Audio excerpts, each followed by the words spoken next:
Hello everyone and welcome to another completely spoiler-free Digimon Survive video. This time I'm going to be going over my early thoughts and impressions of the game now that I've gotten through about half of it. Now, I originally wanted to release this episode a little bit earlier, but I ended up covering the Kotaku negative review and the review bombing instead, so it's a little bit later than I had originally planned, but still I have things to say that are more or less completely spoiler-free, but I guess most of my thoughts for this video are coming from like the first 5 chapters, and later on, once I've actually finished the game, I will do a full review, but still a spoiler-free, mostly video. My next review will be, basically the first few chapters will be mentioned, but anything after the chapter 5 mark will not be mentioned in that video, but I'll still give my overall reviews of the game overall. This video is just a bit of a first chunk, still early thoughts that I had playing this game. So I won't use any images in this video because I'm trying to still keep it completely spoiler-free, but my next video will have a little bit more images, especially from the first few chapters of the game. But in any case, let's get started. So, Digimon Survive, I'm now up to the start of chapter 10 in my playthrough, my first playthrough. I haven't finished the game yet, but I still have a lot to say about this game, and my impressions of this game haven't changed since my initial first impressions from the first 2 chapters. And in fact, my impression only increased with how much I love this game. So the more I played, the more I realised that this game is actually the Digimon story I've always wanted, but never really got from the anime or any other of the stories from the franchise, from the manga, from the anime, etc. The manga has often come close, and at times the anime itself has come close to being what Survive is, but Survive just hits it out of the ballpark, so to speak. It's just exactly what I wanted in every single way. I'm not a huge fan of visual novels, but I don't mind them. I'm not like anti-visual novel, but it's done in a really great way in this game. I liken it more of a point-and-click adventure rather than a visual novel itself, because it does have those extra tasks that you can do. The investigationing, is that even a word? It's a word in the context of this video.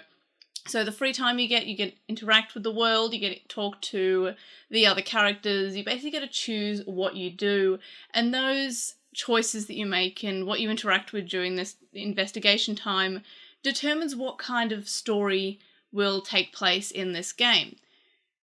From the original interviews for Digimon Con, they mentioned that you won't be able to save everyone in your first playthrough, and that really makes me think about this game being an extremely replayable game, which is something I'm really enjoying about it. I'm definitely going to basically immediately replay it for New Game Plus, and that's not something I often do. I often won't even 100% a game. I'll get to the end credits, like the end of the game, and then I'll be like, that's done. The exception being like a lot of Pokemon games, I will 100%, I'll collect them all, or catch them all, but I don't typically finish games. It's not really something that I do, but in the case of Digimon Survive, I can see myself doing every single ending. It feels extremely, extremely replayable. I'm enjoying the story. It's got a lot of things that tick a lot of boxes for me. As I mentioned, this feels like the story that I always wanted from Digimon.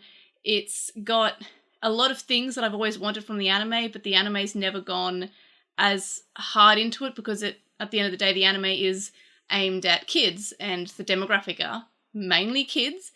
Just because we as adults like it doesn't mean that it has to pretend to be anything that's not a kid's show. I'm aware that Digimon is the anime is for kids, so the anime could never go that far into some of the themes that Digimon Survive has, and I would say that Digimon Survive is like Digimon Adventure, but kind of for an older audience. And I'm not a huge fan of Adventure. It's kind of like the middle of the road. Some people say it's the best season. Some people say, it's the worst, it's boring. It's kind of like a middle of the road for me. But I feel like this game definitely does feel like, and it's got a lot of the aspects from the first series of Digimon, but not in an in-your-face way. It's not like, hey, nostalgia. It's not trying to poke your nostalgia buttons, so to speak. It's not making you appreciate it for the nostalgia.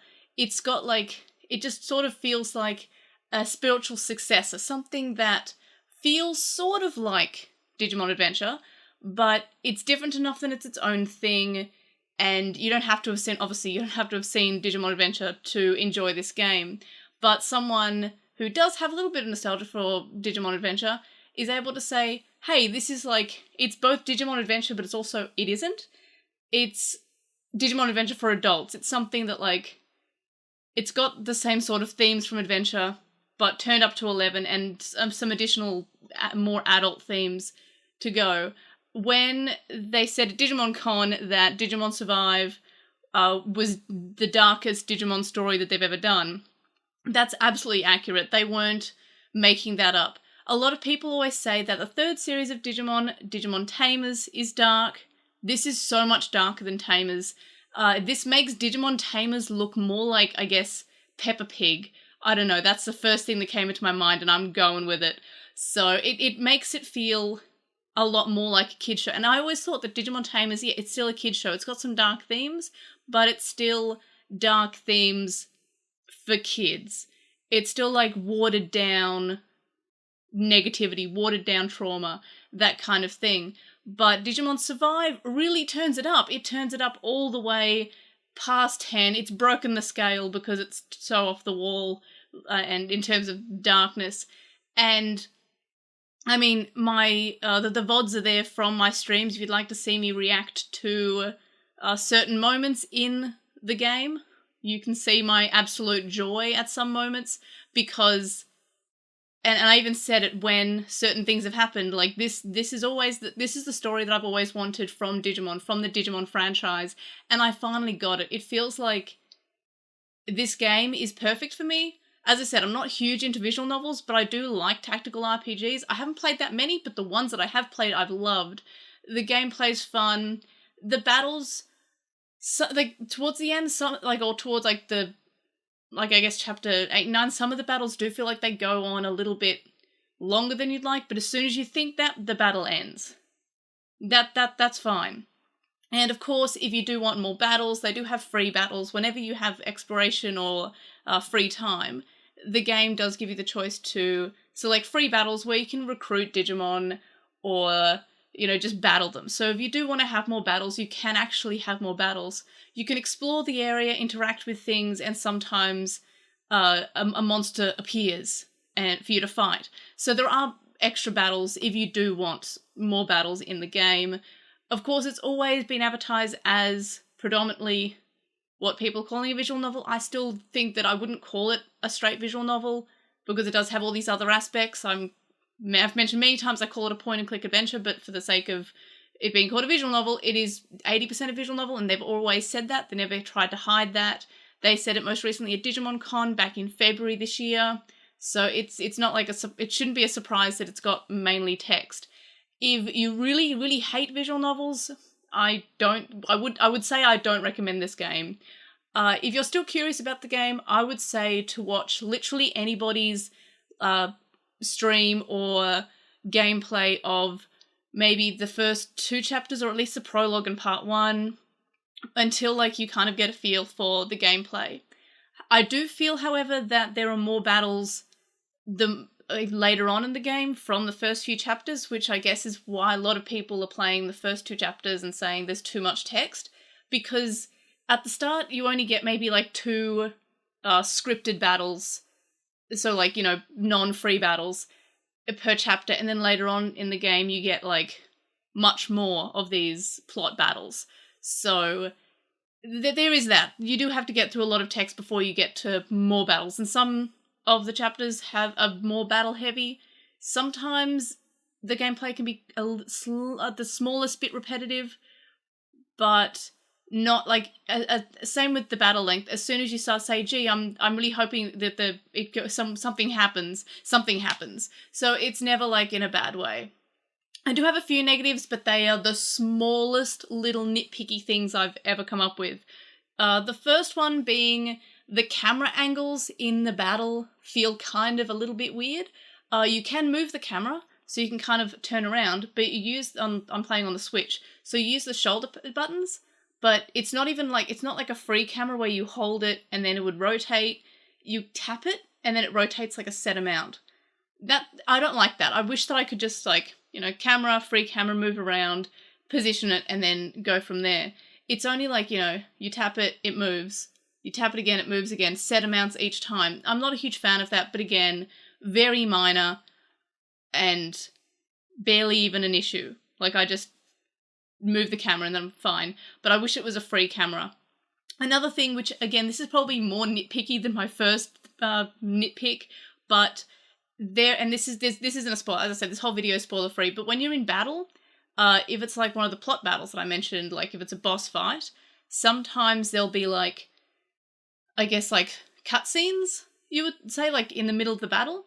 But in those cutscenes, if you have a Digimon that's, let's just say Agumon and Greymon. Everyone knows that Agumon and Greymon are both in the game. If you have Greymon in battle, and then it goes to a cutscene, your Digimon will be Agumon. And same applies for any other human partner Digimon that you have on your team. They'll revert back to their child form for that cutscene. And then when you go back at the end of the cutscene, it'll go back to battle and they'll be their whatever form was in the battle.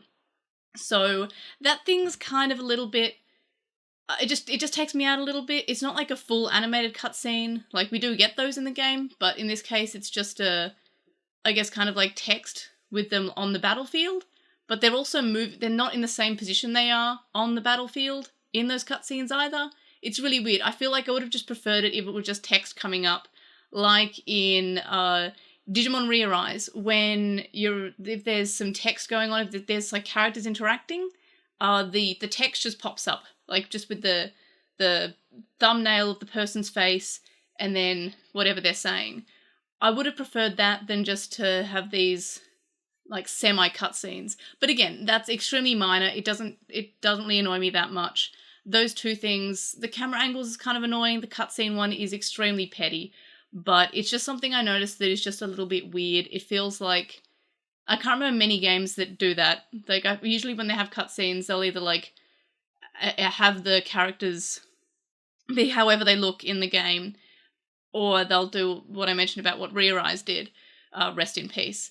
But again, it's also because I guess they don't have the icons and the sound for those evolutions, and they didn't do the extra animations and sound for each of the every single evolution that's in the game.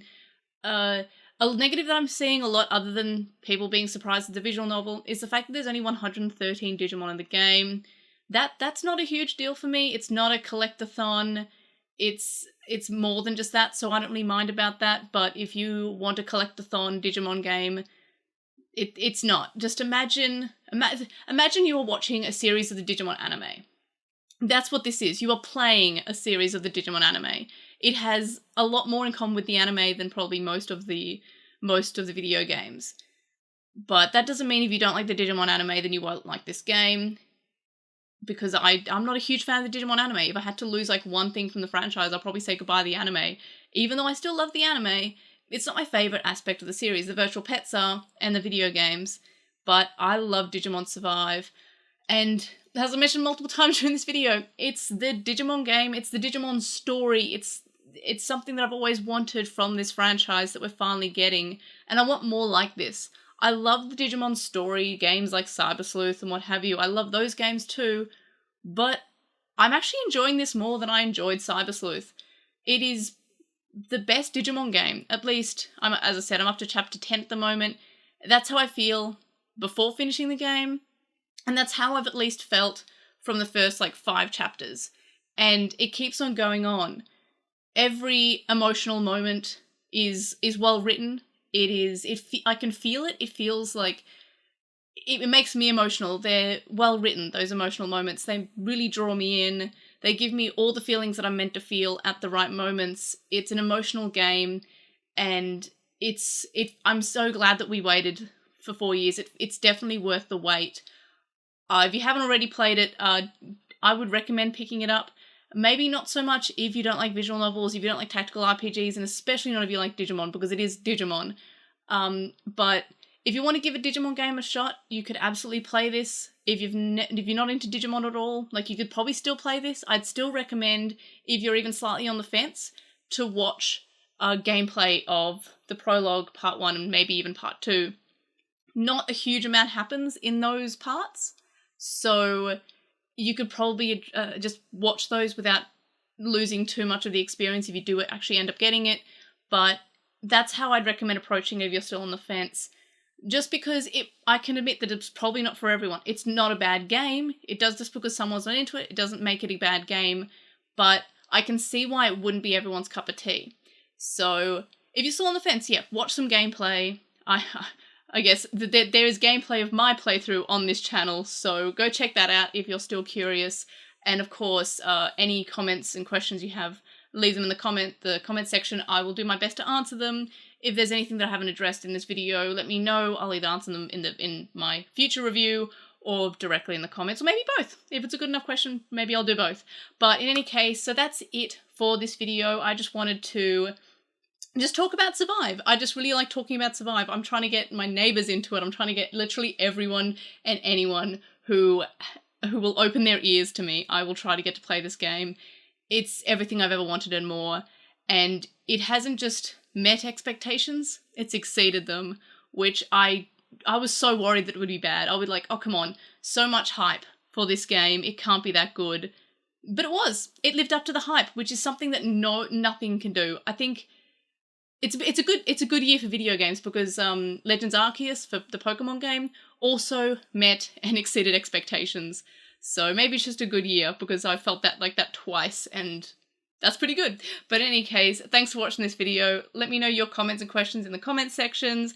Like this video, and of course subscribe if you haven't already. I'm trying to get to 12,000 subscribers by the end of the month. Please subscribe if you haven't already, and tell your friends.